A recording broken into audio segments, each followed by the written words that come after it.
En diferentes puntos del planeta, hay islas que no coinciden con la idea general que se tiene sobre ellas. Varias no son playas turísticas ni zonas de descanso, sino espacios marcados por condiciones ambientales fuera de lo común, eventos humanos inesperados o terrenos modificados por factores no habituales. Cada una de estas islas refleja formas en que el entorno o las personas se han ajustado a entornos poco habituales o forzados. Algunas aparecieron por movimientos del agua o del suelo, otras cambiaron debido a hechos puntuales, y otras simplemente existen bajo criterios que no encajan con los esquemas normales. Revisarlas permite registrar hasta qué punto los espacios apartados pueden desarrollar elementos propios y ajenos al resto del mundo. ¿Cuáles son esas 12 islas que no se parecen a ninguna otra? Bienvenidos a Mundare. ¡Comencemos!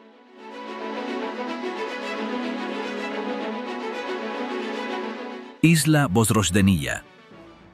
De laboratorio biológico a isla fantasma.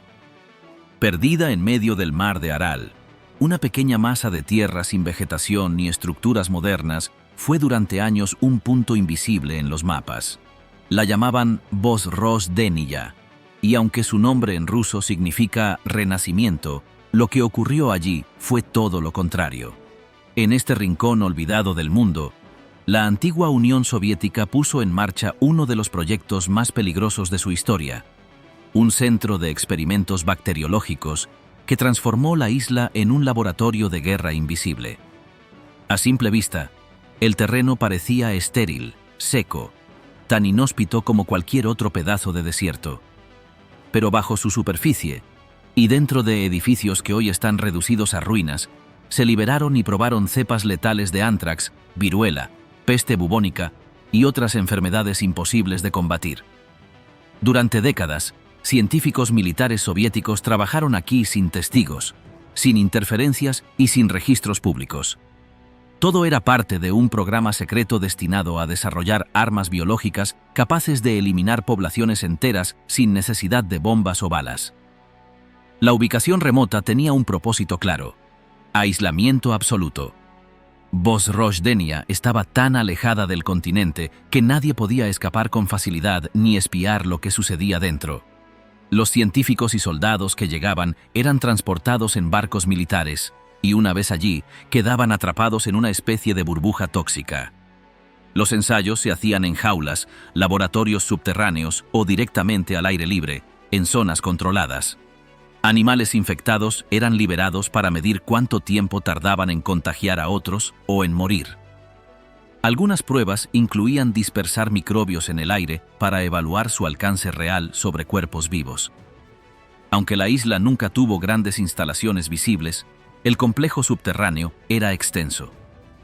Allí se almacenaban cultivos bacterianos en frascos sellados, se manipulaban virus resistentes a antibióticos y se diseñaban combinaciones genéticas imposibles de rastrear. La mayoría de los informes técnicos de esa época se destruyeron o siguen clasificados. Pero los testimonios de algunos exmilitares y los hallazgos de científicos occidentales después del colapso soviético dejaron claro que el nivel de peligrosidad era extremo. Cuando la Unión Soviética se desmoronó en los años 90, la isla fue abandonada de un día para otro. Los últimos trabajadores se marcharon sin limpiar, sin cerrar adecuadamente los contenedores, sin neutralizar los residuos. Durante años, nadie quiso acercarse. Pero el cambio climático empezó a alterar el entorno. El mar de Aral, que antes la rodeaba, comenzó a secarse a una velocidad alarmante. Y lo que antes era una isla incomunicada, quedó conectada por tierra firme. Esa transformación encendió todas las alarmas. El ántrax, que puede mantenerse activo en el suelo durante décadas, empezó a preocupar seriamente a las autoridades. Varias misiones científicas confirmaron la presencia de esporas activas en el terreno. Algunos restos humanos y animales hallados en la zona mostraban niveles anómalos de contaminación. En ciertos sectores, aún podían verse tambores oxidados que alguna vez contuvieron materiales biológicos que jamás deberían haberse liberado. Ante ese panorama, equipos especializados de Estados Unidos fueron enviados a realizar tareas de descontaminación. Enterraron toneladas de tierra infectada, sellaron edificios derruidos y destruyeron instalaciones subterráneas que aún conservaban rastros de material patógeno. El proceso fue lento, costoso y jamás se declaró como finalizado al 100%. Hasta el día de hoy, nadie recomienda pisar Bos Roch de Nilla sin traje protector. Lo más inquietante es que, pese al paso del tiempo, hay zonas donde no crece vegetación ni regresan los animales. Los mapas actuales del lugar marcan la isla como deshabitada, pero también como área restringida. No hay rutas, ni puestos militares, ni señales. Solo un paisaje plano y polvoriento que esconde una historia que nunca se contó completa. A diferencia de otros sitios abandonados, aquí no hay ruinas románticas ni señales de nostalgia. Lo que queda en Bos Roch de Nilla es el eco de un plan silencioso para diseñar la muerte invisible. Nadie sabe con certeza cuántas cepas se probaron, qué especies animales se extinguieron en los ensayos o si todavía existen reservorios activos bajo el suelo seco. Cada visita que se ha hecho ha revelado nuevos peligros, nuevas dudas y, sobre todo, más silencios oficiales.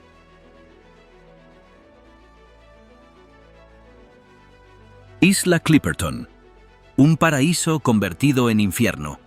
En medio del Océano Pacífico, a más de 1000 kilómetros de la costa mexicana, una mancha de tierra circular flota como un anillo perdido entre las olas. Es Clipperton, una isla tan remota que parece un error geográfico, una piedra suelta en el mapa.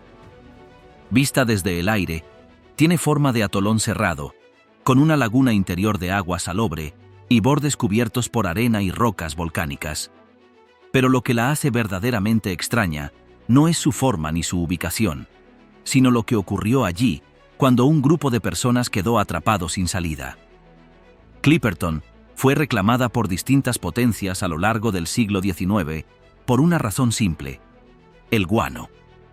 En esa época, los excrementos de aves marinas eran un fertilizante muy codiciado, y esta isla, con miles de aves anidando en sus costas, prometía riqueza rápida. Tras una disputa diplomática, México tomó posesión oficial del territorio y decidió instalar una pequeña guarnición militar. A comienzos del siglo XX, un puñado de soldados y sus familias fueron enviados a vivir allí. Se construyó un faro, un depósito y algunas casas básicas, todo en medio de una tierra plana, sin árboles, sin agua potable y con un sol que no perdona. Durante los primeros años, los suministros llegaban en barco cada cierto tiempo. La vida era dura, pero estable. Sin embargo, cuando estalló la Revolución Mexicana, las rutas marítimas se interrumpieron. Los barcos dejaron de venir, y de pronto, la isla dejó de existir para el resto del mundo. Las personas que quedaron allí empezaron a sobrevivir como pudieron, alimentándose de aves, peces y coco, mientras la desesperación se instalaba. Con el paso de los meses, el grupo fue reduciéndose. Las enfermedades aparecieron, el hambre se hizo rutina y los intentos de comunicarse con tierra firme fracasaban. Pero lo peor llegó cuando el farero y único hombre con autoridad, un exmilitar conocido como Victoriano Álvarez, se convirtió en el único varón adulto sobreviviente. A partir de ese momento, se proclamó jefe absoluto del lugar y comenzó a ejercer un dominio brutal sobre las mujeres que aún quedaban con vida.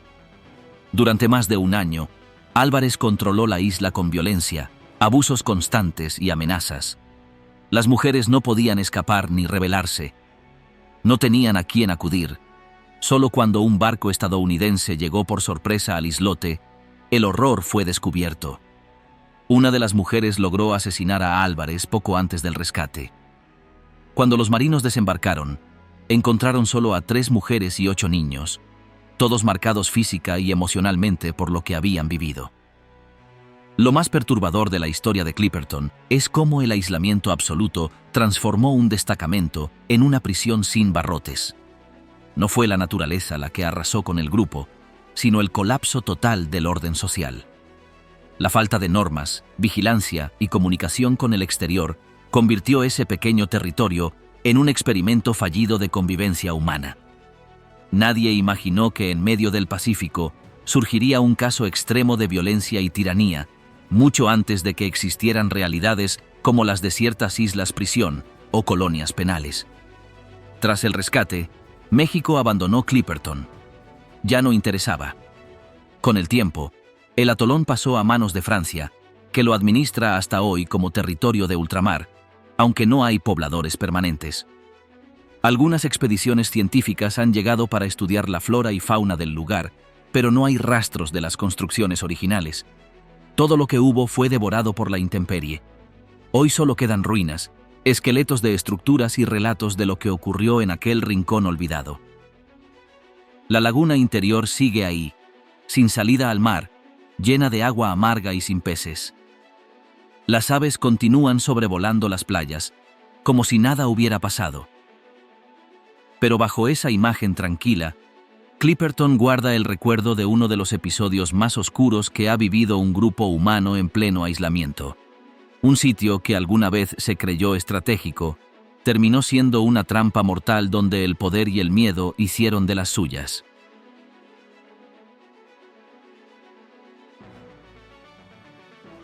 Isla Tashirojima. El culto a los gatos. En la costa noreste de Japón, frente a la prefectura de Miyagi, se encuentra una pequeña isla rodeada de agua tranquila y silencio. Tashirojima apenas aparece en los mapas turísticos, pero su fama ha crecido por una razón peculiar. Aquí, los gatos no solo abundan, son venerados. Este lugar, también conocido como la Isla de los Gatos, ha construido una relación única con estos animales, al punto de integrarlos en sus creencias, rutinas y arquitectura. Desde hace siglos, los habitantes de Tashirojima conviven con los felinos como si fueran vecinos o incluso guardianes espirituales. La relación no surgió por casualidad. En el pasado, la isla vivía principalmente de la industria de la seda, y para proteger los gusanos de los ratones, los lugareños empezaron a criar gatos. Con el tiempo, los animales se multiplicaron y empezaron a moverse libremente por el territorio.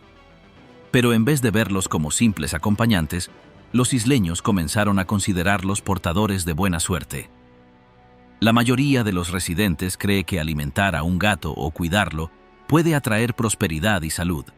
En cambio, dañar a uno de ellos se percibe como una fuente segura de desgracias. Esta forma de pensar dio origen a templos pequeños dedicados exclusivamente a los gatos, algunos construidos tras la muerte de felinos que los lugareños consideraban especiales. Incluso hay santuarios donde se les deja ofrendas o se les reza para pedir protección. En Tashirojima no hay perros. Literalmente. Está prohibido llevar uno, incluso si se trata de una visita corta. La población humana es mínima y en su mayoría anciana, pero los gatos dominan cada rincón. Caminan sobre los muelles, se estiran en las escaleras, duermen en los tejados y vigilan desde las esquinas, como si tuvieran una jerarquía invisible que solo ellos comprenden. Algunos son callejeros, otros son cuidados por los pocos residentes que aún viven en casas tradicionales. Las construcciones también siguen la lógica felina. Existen cabañas para turistas con forma de gato, diseñadas para atraer a quienes viajan exclusivamente a verlos. El diseño arquitectónico mezcla lo rural japonés con toques de homenaje animal. No es raro encontrar señales pintadas a mano que piden no molestar a los gatos cuando duermen, ni intervenir en sus peleas. Ellos mandan. Los humanos se adaptan. El turismo en Tashirojima no es masivo, pero es constante. Visitantes de todo Japón y de otros países llegan con cámaras, bolsas de comida seca y juguetes para gatos. Muchos hacen el viaje como una especie de peregrinación espiritual. Otros vienen por curiosidad, pero se van con la impresión de haber cruzado a un lugar donde las reglas son distintas. No hay semáforos, no hay tiendas grandes, pero hay docenas de gatos vigilando el entorno como si fueran parte de un consejo silencioso. A pesar de su fama, la isla enfrenta desafíos. La población humana envejece, los servicios son escasos y la infraestructura es limitada, pero los gatos siguen ahí, multiplicándose y moviéndose con libertad. Un grupo de voluntarios y residentes se encarga de cuidarlos, alimentarlos y controlar su salud. Algunos están identificados con collares de colores. Otros solo se reconocen por la forma en que miran o se acercan. Tashirojima no es solo una rareza por la cantidad de gatos. Lo que la hace especial es cómo esos animales se han convertido en el eje de una comunidad. Son parte del paisaje, pero también del sistema de creencias local. No hay superstición exagerada, ni rituales oscuros. Solo respeto, costumbre y una convivencia basada en la observación y el cuidado mutuo. En ciertas épocas del año, se organizan pequeños festivales donde los gatos son los protagonistas. Se venden amuletos, postales, peluches y todo tipo de artículos inspirados en ellos. Pero nada de eso altera la rutina de los verdaderos dueños del lugar. Ellos caminan, se detienen, duermen, observan y deciden si se dejan acariciar o no. Y quienes visitan la isla lo entienden rápido. No estás en un zoológico ni en un parque temático. Estás en un espacio donde los humanos piden permiso. Pocos lugares en el mundo han adaptado su estilo de vida a los animales de esta manera. En Tashirojima no se busca domesticarlos ni usarlos como atracción. Se trata de coexistencia pura. Y aunque la isla es pequeña y su población humana está en descenso, los gatos siguen manteniendo su lugar sin esfuerzo. Su presencia no es casual, es histórica. Y su influencia, aunque silenciosa, se nota en cada gesto, en cada construcción, en cada conversación entre locales.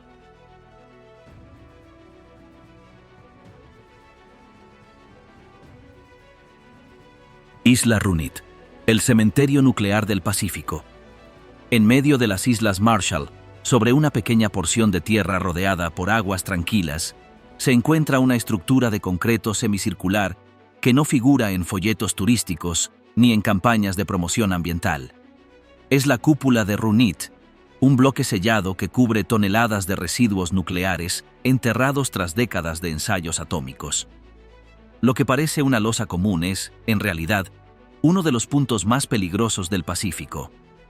Entre los años 40 y 50, Estados Unidos llevó a cabo docenas de pruebas nucleares en distintos atolones del Pacífico.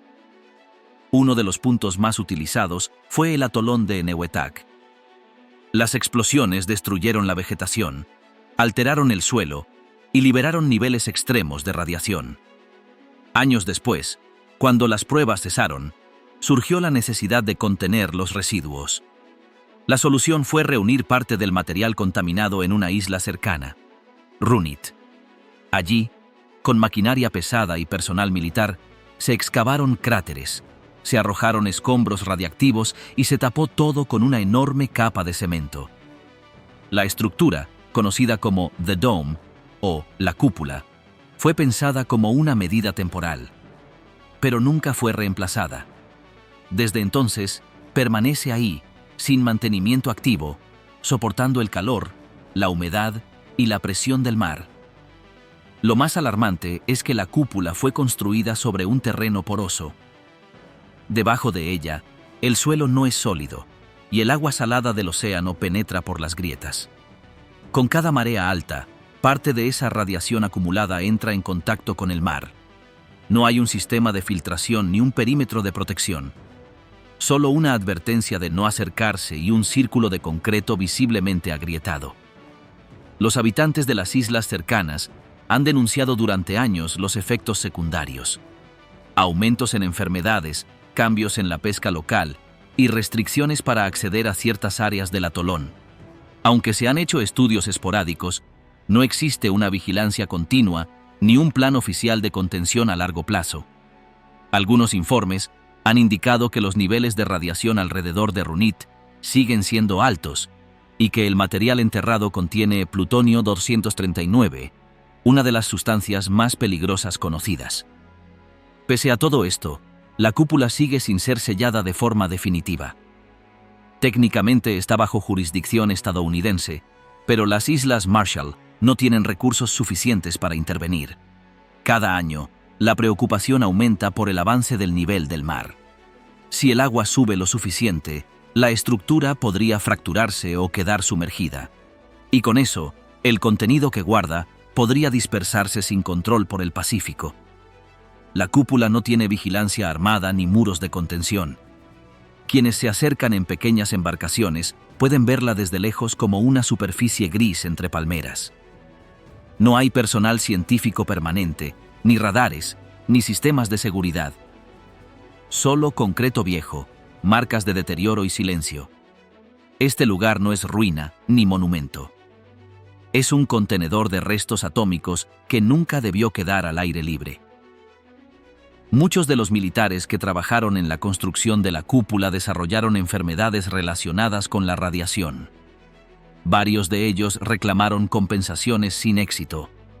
Los registros de la época son incompletos, y parte de los datos técnicos fueron clasificados durante años.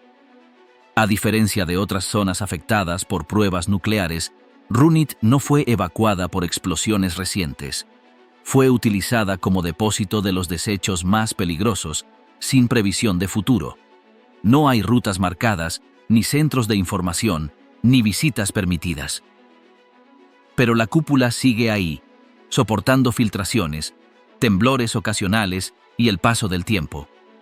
Los expertos han advertido que una tormenta fuerte, un terremoto o un colapso estructural podrían liberar una cantidad crítica de residuos en cuestión de horas. Pero hasta ahora, ningún plan internacional ha sido activado para reforzar o retirar los restos. Es uno de los puntos más inestables del Pacífico, pero su existencia rara vez aparece en informes públicos. La isla de Runit es, en términos simples, una cápsula nuclear sin protección real. Un archivo sellado con cemento que esconde décadas de pruebas atómicas y que sigue interactuando con el entorno.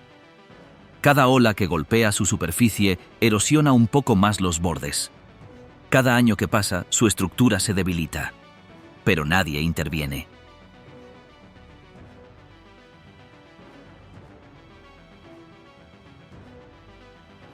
Isla Poveglia. El infierno de los enfermos. En la laguna de Venecia, entre canales tranquilos y rutas de góndolas, hay una isla a la que nadie quiere llegar. Se llama Poveglia y, aunque está muy cerca de una de las ciudades más visitadas del planeta, permanece cerrada, vacía y rodeada de rumores. Lo que la hace extraña no es su forma, ni su tamaño, ni su vegetación. Es su historia. Aquí, durante siglos, se confinó a personas enfermas, moribundas o consideradas peligrosas para la sociedad. Lo que queda hoy es una mezcla de ruinas, silencio y un pasado difícil de ignorar. Durante los brotes de peste que azotaron Europa en los siglos XIV y XVIII, Poveglia fue usada como estación de cuarentena. Los barcos que llegaban a Venecia desde otros puertos eran inspeccionados, y si había sospecha de contagio, se desviaban hacia esta isla. Los enfermos eran dejados allí, junto con los cuerpos de quienes ya habían muerto. Se calculan miles de víctimas, aunque no hay cifras exactas. Algunos relatos aseguran que los cadáveres eran arrojados a fosas comunes o directamente quemados para evitar la propagación del virus. En distintas etapas, la isla fue usada como barrera sanitaria. Incluso cuando no había epidemias activas, se mantenía como zona de aislamiento. Nadie vivía allí por voluntad propia. Quienes cruzaban sus aguas lo hacían por obligación y rara vez regresaban. Con el paso del tiempo, el lugar acumuló capas de historias trágicas, todas marcadas por la desesperación y la muerte. A comienzos del siglo XX, Poveglia volvió a usarse con fines médicos, esta vez como hospital psiquiátrico. Se adaptaron edificios antiguos, se levantaron nuevos pabellones y se instalaron muros para encerrar a los pacientes.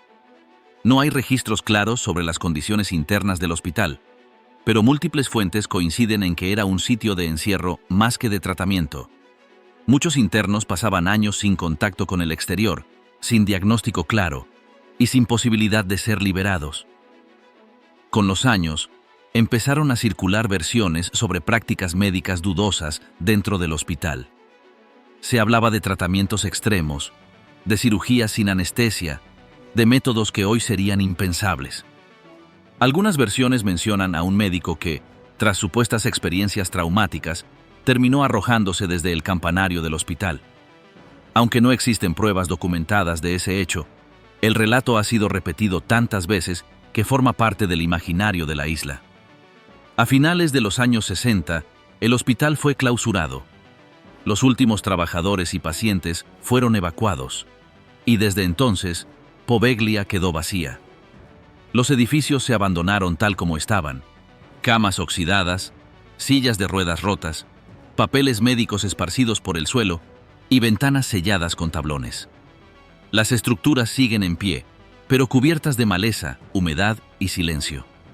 Hoy, la isla está oficialmente cerrada al público. No hay recorridos turísticos, ni visitas guiadas, ni anuncios que la promuevan. Algunos barcos locales se acercan, pero nadie tiene permiso oficial para desembarcar. Las autoridades consideran que las construcciones están en mal estado y representan un riesgo.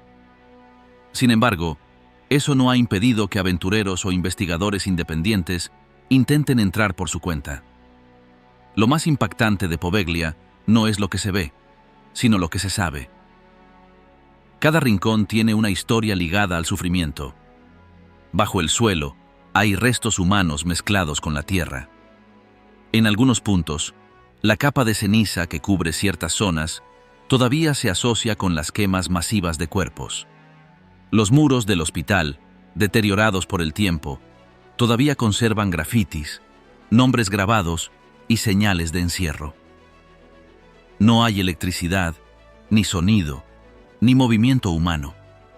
Solo viento, olas y ruinas. Las plantas trepan por los muros, los árboles crecen dentro de las habitaciones y los pasillos están cubiertos de escombros. Poveglia no fue diseñada para ser habitada, sino para aislar. Y aunque el tiempo ha pasado, su función original sigue marcando cada centímetro del lugar. Quienes han logrado entrar por breves períodos coinciden en algo. No parece un lugar común. La combinación entre abandono total y la historia médica del sitio genera una atmósfera difícil de describir.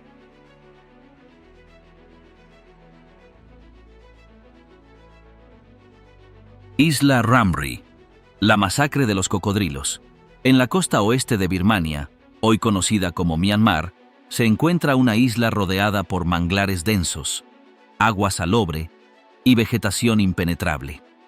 Es Rhamri, un lugar que en los mapas parece apenas un fragmento de tierra más, pero cuya historia contiene uno de los episodios más brutales registrados durante la Segunda Guerra Mundial. Aquí, no fue el fuego enemigo ni las bombas lo que definió el destino de cientos de soldados. Fue la naturaleza. Más exactamente, un grupo de depredadores sigilosos y letales, los cocodrilos de agua salada. Todo ocurrió en 1945, cuando las fuerzas británicas lanzaron una ofensiva para recuperar posiciones estratégicas del Imperio japonés en el sudeste asiático. La isla de Rhamri era clave para controlar la región costera y su aeródromo. Tras varios días de combate, los soldados japoneses comenzaron a replegarse, evitando el enfrentamiento directo. En lugar de rendirse, decidieron escapar atravesando los pantanos que rodeaban la isla. Ese fue el error fatal. Más de 1000 soldados japoneses se internaron en los manglares, una zona de terreno fangoso, agua turbia, mosquitos, serpientes venenosas y, sobre todo, cocodrilos.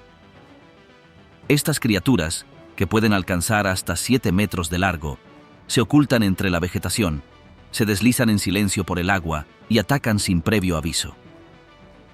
Lo que siguió durante los días siguientes fue una masacre silenciosa que no tuvo testigos civiles, pero quedó grabada en los informes militares y en los relatos de quienes sobrevivieron. Según los registros británicos, los gritos comenzaron poco después de la primera noche. Era imposible ver qué ocurría dentro del manglar, pero se escuchaban chapoteos, rugidos y, súbitamente, silencio. Algunos soldados británicos declararon que ni siquiera podían avanzar en la zona, no por los enemigos humanos, sino por el riesgo de ser atacados por los animales. Las tropas aliadas cercaron el área, pero no intervinieron. Esperaban que los japoneses salieran por su cuenta. Muy pocos lo hicieron. El resultado fue aterrador. De los más de 1000 soldados que entraron a los pantanos, menos de 200 salieron con vida. Los demás fueron dados por muertos. Las causas oficiales incluyeron enfermedades tropicales, deshidratación, disparos aislados y otros factores, pero numerosos testimonios señalaron que la mayor parte fue devorada por los cocodrilos durante la huida. El suceso fue tan extraordinario que el libro Guinness de los Récords lo llegó a registrar como el mayor ataque documentado de animales salvajes contra seres humanos. La escena posterior fue desoladora. Restos flotando entre ramas, huellas en el barro, uniformes destrozados y ruidos de animales alimentándose al fondo del manglar.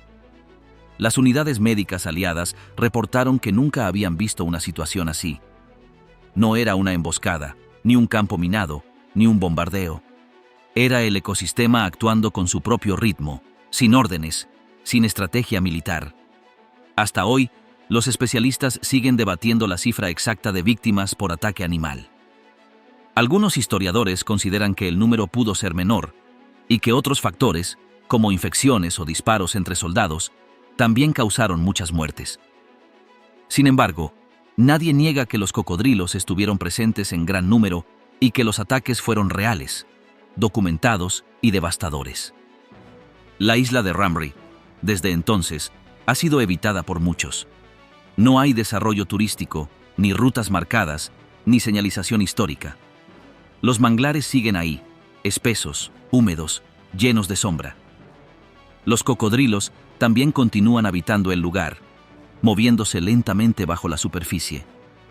Nadie ha hecho una expedición prolongada por el corazón de los pantanos desde entonces. No por superstición, sino porque las condiciones son extremas y los riesgos reales. Lo que ocurrió en Rhamri no es una leyenda ni una historia exagerada. Es parte de los archivos de guerra, de los diarios de campaña y de los testimonios de soldados de ambos bandos. Es uno de los pocos casos donde la naturaleza se convirtió en protagonista absoluta del conflicto, donde un ejército no fue derrotado por balas ni por hambre, sino por la fuerza animal del entorno. A diferencia de otras islas marcadas por lo sobrenatural o lo simbólico, Rhamri se ganó su lugar en la historia por hechos concretos. No hay ruinas, ni monumentos, ni estatuas. Solo pantanos, fango y silencio. Y bajo ese silencio, los ojos de los cocodrilos, siempre atentos, siempre listos.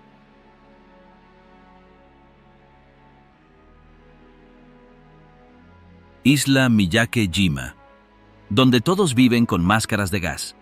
En el Océano Pacífico, al sur de Tokio, hay una isla volcánica donde el día a día no se mide por relojes, sino por los niveles de azufre en el aire. Se llama Miyake-jima, y aunque su paisaje parece pacífico desde lejos, vivir aquí implica cargar siempre con una máscara de gas.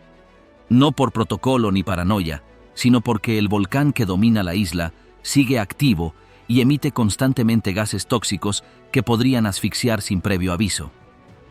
Esta isla forma parte del archipiélago de Izu y está bajo administración japonesa. Su volcán, el Monte Oyama, ha entrado en erupción múltiples veces a lo largo del siglo. Pero fue en el año 2000 cuando una serie de explosiones obligó a evacuar a toda la población. Las emisiones de dióxido de azufre eran tan intensas que el aire se volvió irrespirable. Durante varios años, la isla quedó deshabitada, cubierta de cenizas y monitoreada por sensores ambientales las 24 horas. 5 años después, las autoridades permitieron el regreso voluntario. Y fue entonces cuando se instauró una rutina inusual. Cada persona debía portar una máscara antigás en todo momento. Se instalaron medidores en cada zona habitada y un sistema de alarmas alerta cuando los niveles alcanzan cifras peligrosas. A pesar del riesgo, algunos decidieron volver. Hoy, unas 2000 personas viven allí, acostumbradas a un ambiente que cambiaría la vida de cualquiera en solo segundos. En Miyake-jima no se puede salir sin revisar antes el nivel de azufre. Las actividades al aire libre están condicionadas al viento, a la dirección de las emisiones y a la previsión volcánica. Los niños van a la escuela con máscaras colgadas del cuello. Los trabajadores agrícolas usan protección especial. Hasta los turistas que llegan por curiosidad reciben instrucciones de emergencia en cuanto pisan tierra.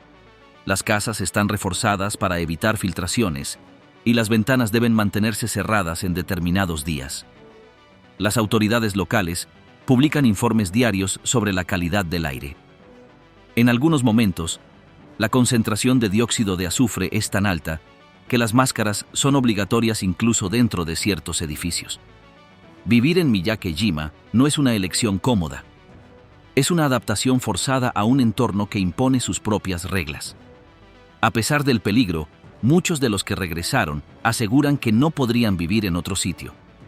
La isla ofrece una tranquilidad difícil de encontrar en la ciudad. Las playas, los acantilados, los bosques de pinos retorcidos por el viento y el silencio constante crean un entorno único. La pesca sigue siendo una actividad clave, al igual que el turismo controlado y ciertas prácticas agrícolas. Pero todo gira en torno al volcán. Todo depende de él. Isla Bermeja. El territorio mexicano que desapareció del mapa, frente a las costas del Golfo de México, en un punto donde deberían cruzarse coordenadas marcadas por mapas oficiales antiguos, hay solo mar abierto. Ni roca, ni arena, ni indicio físico. Ese lugar fue registrado durante siglos como Isla Bermeja, un islote mexicano que figuraba en documentos cartográficos, bitácoras de navegación e informes técnicos. Hoy, no aparece en ninguna imagen satelital, y su desaparición dio origen a uno de los casos más extraños de la historia geopolítica moderna. Desde el siglo XVI hasta mediados del XX, distintas fuentes señalaron su existencia. Aparecía en atlas náuticos, se reportaba en expediciones marítimas y figuraba como punto de referencia territorial. Según los límites legales, esa isla extendía la zona económica exclusiva de México en el Golfo. Su presencia aumentaba el alcance de recursos, principalmente hidrocarburos. Pero en los años 90, cuando se reactivó la negociación sobre los yacimientos submarinos compartidos con Estados Unidos, se intentó ubicar físicamente la isla para establecer el límite exacto. Varias misiones salieron al punto indicado. Lo que hallaron fue agua. Ninguna señal, ningún resto, ni bajo el mar, ni sobre él. Esto desató una serie de investigaciones oficiales. Se revisaron archivos, registros históricos y documentos técnicos. Algunos proponían que la isla sí existió, pero fue erosionada por el mar. Otros sugerían que nunca estuvo allí y que se trató de un error cartográfico repetido durante siglos. Sin embargo, las dudas crecieron cuando se reveló que su desaparición afectaba directamente los derechos sobre una de las zonas más ricas en petróleo del Golfo. México, al no tener una base física en ese punto, no pudo extender su límite marítimo más allá. Estados Unidos aprovechó la situación para asegurar mayor control sobre los yacimientos conocidos como Hoyo de Dona. En consecuencia, el tratado firmado limitó la soberanía mexicana en una región donde, de haber existido Bermeja, el resultado habría sido distinto. Ashima, Japón. La ciudad fantasma del mar.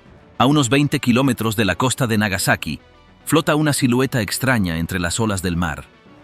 Es Hashima, una pequeña isla que parece un barco de cemento encallado en mitad del agua. En su época de auge, fue uno de los lugares más densamente poblados del planeta. Hoy, es una estructura vacía, corroída por el viento y el salitre, con edificios destruidos que parecen congelados en el tiempo. La llaman también Gunkanjima, que significa isla acorazado, por su perfil similar al de un buque militar. La historia de Hashima está vinculada directamente a la minería del carbón. A finales del siglo XIX, la empresa Mitsubishi adquirió el terreno y comenzó a explotar los recursos subterráneos. Para eso, construyó túneles profundos bajo el nivel del mar, sostenidos por columnas de acero y cemento, donde trabajaban cientos de obreros en turnos interminables. Con el tiempo, fue necesario alojar a las familias de esos trabajadores, y así surgió una ciudad vertical hecha de bloques de hormigón. En apenas unos años, Hashima se transformó en una isla-ciudad completamente autosuficiente. Contaba con edificios de apartamentos, escuela, hospital, cine, tiendas e incluso una cancha de béisbol en la azotea de uno de los edificios. Todo eso concentrado en apenas medio kilómetro cuadrado. Las calles eran angostas, los espacios reducidos y la vida diaria ocurría siempre bajo el control de la compañía. No había jardines, ni autos, ni caminos largos, solo corredores, escaleras y balcones. Durante las décadas de los 50 y 60, más de 5.000 personas vivían en ese reducido espacio, lo que convirtió a Hashima en una de las zonas urbanas más densas del mundo. La rutina era rígida, marcada por los cambios de turno en la mina. Los hombres descendían durante horas a pozos oscuros, donde la temperatura y la humedad eran extremas. Las mujeres se ocupaban de las labores domésticas, mientras los niños asistían a clases dentro de la misma isla. Nadie salía, nadie entraba sin autorización. La dependencia total de la minería hizo que Hashima prosperara rápidamente, pero también que quedara atrapada en un modelo sin salida. Cuando el petróleo comenzó a reemplazar al carbón como fuente de energía, las minas perdieron valor. En 1974, la empresa cerró las operaciones de forma repentina y evacuó a toda la población. En cuestión de días, la isla pasó de ser una ciudad vibrante a un esqueleto de concreto sin voces, sin luces, sin futuro. Los edificios fueron abandonados tal como estaban. Sillas, escritorios, bicicletas, objetos personales y hasta juguetes quedaron dentro de las viviendas, como si el tiempo se hubiera detenido. Las paredes comenzaron a agrietarse, los techos a colapsar y las plantas a abrirse paso entre los pisos rotos. Lo que antes era un modelo de urbanismo compacto se convirtió en una ruina flotante.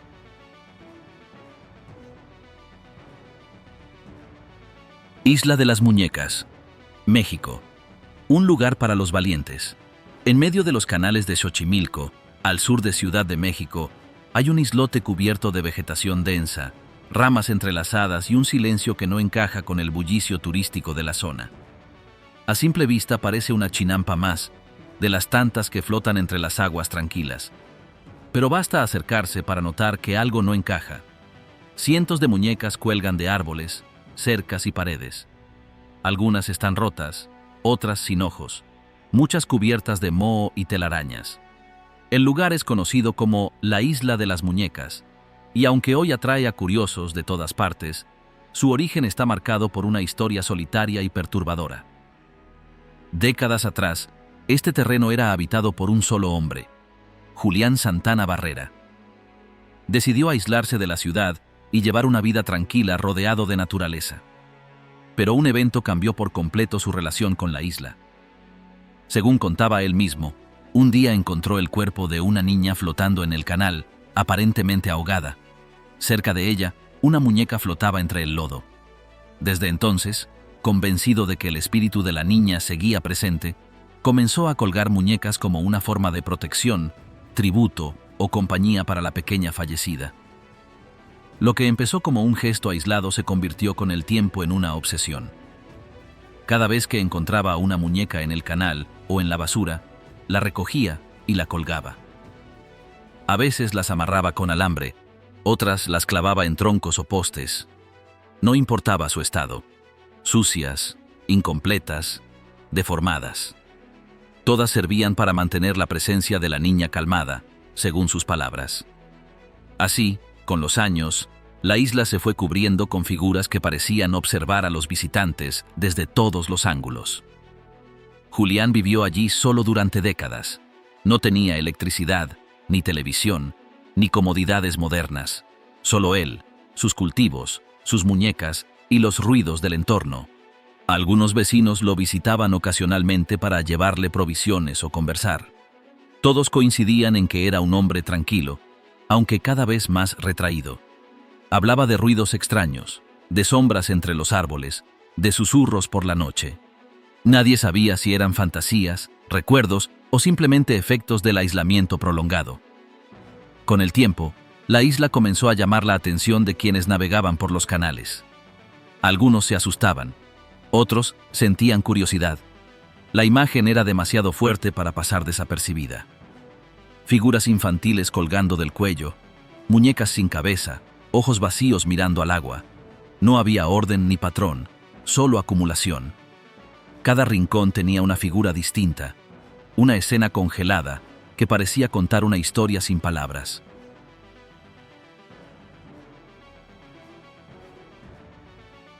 Isla Sentinel del Norte, el territorio prohibido. Al oeste del archipiélago de Andamán, existe una isla rodeada por arrecifes y espesa vegetación tropical que permanece cerrada al mundo exterior. Se llama Sentinel del Norte, y a diferencia de otros territorios remotos, aquí no se trata de falta de tecnología o dificultad geográfica. El aislamiento es intencional. La isla está habitada por una comunidad indígena que ha rechazado todo contacto con el resto del planeta. Ningún gobierno la administra directamente. Ninguna institución tiene acceso autorizado. Nadie entra, nadie sale. Así ha sido durante siglos. Los sentineleses, como se les conoce, son uno de los últimos grupos humanos que viven completamente desconectados del mundo moderno. No utilizan electricidad, no practican agricultura industrial, no tienen construcciones de concreto. Su forma de vida se mantiene igual desde hace generaciones, basada en la pesca, la recolección y la fabricación de herramientas rudimentarias. Pero lo que los distingue no es solo su cultura ancestral, sino su decisión férrea de mantenerse aislados. Cualquier intento de acercamiento ha sido respondido con lanzas, piedras o disparos de flechas. Las primeras menciones de esta comunidad datan de siglos atrás, pero fue en el siglo XIX cuando comenzaron los intentos documentados de contacto. Exploradores británicos intentaron acercarse y fueron recibidos con hostilidad inmediata. Durante décadas, los intentos de establecer comunicación fracasaron uno tras otro. Algunas expediciones lograron dejar regalos o comida, pero apenas se acercaban demasiado, los ataques comenzaban. No eran intercambios pacíficos, eran advertencias claras. En 2006, 2 pescadores que se acercaron accidentalmente a la isla fueron asesinados. Sus cuerpos nunca fueron recuperados, ya que los intentos de rescate fueron impedidos por la lluvia de flechas desde la playa. En 2018, un misionero estadounidense que intentó ingresar a la isla con el objetivo de predicar fue también abatido. A pesar de su insistencia y varios intentos previos, fue alcanzado apenas tocó tierra. Las autoridades no intervinieron. La política oficial es clara: no entrar, no intervenir, no alterar. India, país al que pertenece administrativamente la isla, estableció una zona de exclusión total de varios kilómetros a la redonda. Está prohibido acercarse en embarcaciones, sobrevolar la zona o intentar desembarcar. La medida busca proteger tanto a los sentineleses como a quienes podrían verse afectados por un posible conflicto. Se considera que la comunidad no posee defensas inmunológicas ante enfermedades comunes, por lo que cualquier contacto podría resultar letal para ellos. Pese a la falta de interacción directa, algunas imágenes satelitales y grabaciones a distancia han permitido conocer ciertos detalles. Las viviendas son estructuras simples, cubiertas con hojas y palmas. Se mueven en grupos pequeños, cazan con lanzas y utilizan fuego. Se comunican mediante señales, gritos y gestos. No existen pruebas de escritura, tecnología o comercio externo. Lo más sorprendente es que, en pleno siglo XXI, han logrado sostener esa autonomía absoluta sin mostrar señales de querer otra cosa.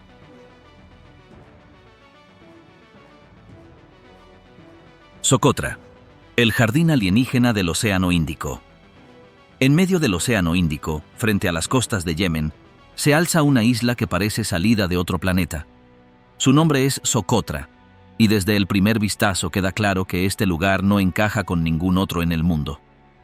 Sus árboles tienen formas imposibles, sus paisajes parecen irreales, y su biodiversidad es tan única que muchos científicos la han comparado con un laboratorio natural detenido en el tiempo.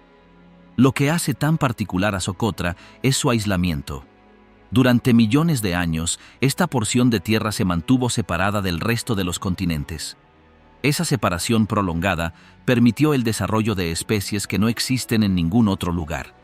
Más de un tercio de las plantas, animales e insectos que habitan aquí son exclusivos de la isla.